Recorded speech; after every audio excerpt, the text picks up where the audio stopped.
তো আজকে বানাবো গাজরের বরফি। তো এখানে 4-5টার মতো গাজর নিয়েছি, ভালো মতো ধুয়ে টুকরো করে রেখেছি। এখন তো গাজরগুলোকে কুড়ে নিয়েছি এই মেশিনের দ্বারা গাজরগুলোকে কুচিয়ে নিয়েছি। তো এখন গাজরগুলোকে বয়েল করতে বসিয়ে দিয়েছি। 1 কাপ জল দিয়ে দেবো। তো বয়েল করে নিয়েছি, যে ধোঁয়া বেরোচ্ছে। এখন গাজরগুলোকে অল্প ঠান্ডা করে নেব। তো গাজরগুলোকে বয়েল করে এরকম চিপে চিপে নিয়েছি, আর অল্প রসগুলো বেরিয়ে গেছে, রসগুলোকে ছেঁকে নেব। তো মিক্সচার মেশিনটা নিয়েছি, ওর মধ্যে একদম আধা কাপের মতো চিনি অ্যাড করে দেব। যে যতটুকু মিষ্টি খাও ওরকম পরিমাণে দিয়ে দেবে। তো এর মধ্যে অল্প বয়েল করা গাজরগুলো দিয়ে দেব।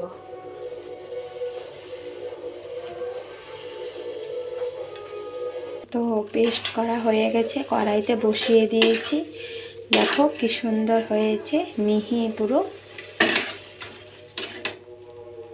তো এখন ভালো মতো নাড়াবো।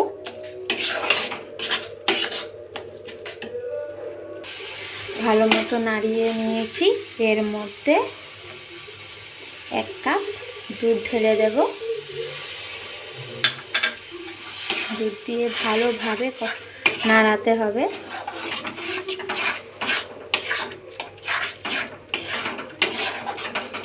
এর মধ্যে দিব, এখানে নিয়েছি 2টো এলাচি। 2টো এলাচির ভিতরে দানাগুলো বের করে নিয়েছি। এখন এগুলোকে গুঁড়ো করে দিয়ে দেব।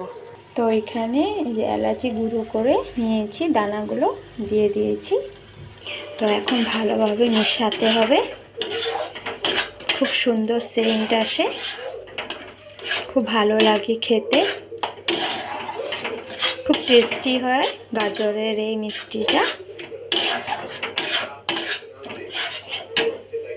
তারপরে এর মধ্যে দিয়ে দেব বিটের জুসটা। তো কালারটা দেখো কি সুন্দর হয়ে গেছে। বিটের অল্প জুস নিয়েছি, নিয়ে গাজরের ইসের মধ্যে ঢেকে দিয়েছি।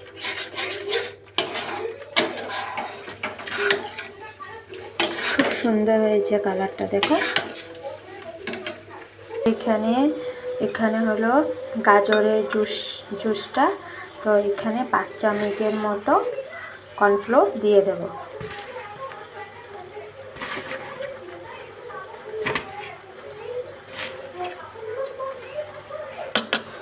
দিয়ে নাড়াবো।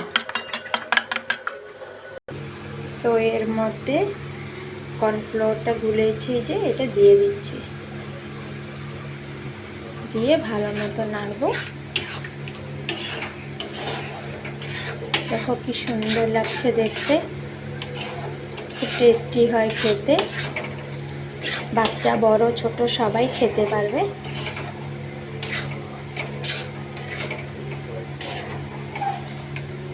দেখো কি সুন্দর হয়েছে গাজরের এই মিশ্রণটা, খুব টেস্টি হয় খেতে। তোমরা একবার ঘরে ট্রাই করে দেখতে পারো, আশা করি ভালোই লাগবে। তো ভালো লাগলে একটা লাইক সাবস্ক্রাইব করে দিও। দেখো বন্ধুরা, খুব টেস্টি হয় খেতে জিনিসটা।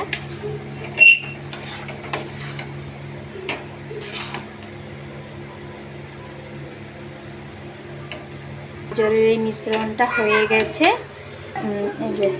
কাচের গ্লাস নিয়েছি, ছোট একটা গ্লাস নিয়েছি, বড় একটা গ্লাস নিয়েছি, একটা ছোট কাপ নিয়েছি। এগুলোকে ঢালবো, এগুলোর মধ্যে ঢালবো। তো অল্প কাপের ভিতরে ঘি মেখে নেব, এখানে মেখে নেব, গ্লাসে মেখে নেব। তো দেখো সুন্দর করে এখানে সাজিয়ে দিয়েছি। এখন 1 ঘন্টার জন্য রেখে দেব। ফ্রিজে রাখতে হবে না, এমনি রাখলেও হবে, বা তোমাদের ইচ্ছা, তোমরা ফ্রিজে রাখো বা এমনি রাখো। তো এমনি আমি রেখে দেব 1 ঘন্টার জন্য। তো 1 ঘন্টা পর দেখাবো। তো হয়ে গেছে। তো সাইডে সাইডে অল্প ফাঁকা ফাঁকা করে নিয়েছি চাকু দিয়ে, এখন বের করে নেব। দেখো কি সুন্দর হয়ে গেছে, কি সুন্দর হয়ে গেছে, তারপর নরম নরম আছে। এখন কেটে কেটে টুকরা করে নেব। দেখো কি সুন্দর হয়ে গেছে, কি সুন্দর, কি ভালো লাগছে দেখতে। মনে হবেই না যে এটা গাজরের একটা সন্দেশ। খুব সুন্দর হয়েছে, বিরাট টেস্টি হয় খেতে। তো তোমরা ঘরে রেসিপিটা ট্রাই করে দেখতে পারো, আশা করি সবেরই তোমাদের ভালো লাগবে। যদি তোমাদের এই ভিডিওটা পছন্দ হয় তাহলে একটা লাইক, শেয়ার, সাবস্ক্রাইব করে দিও। Thank you, by.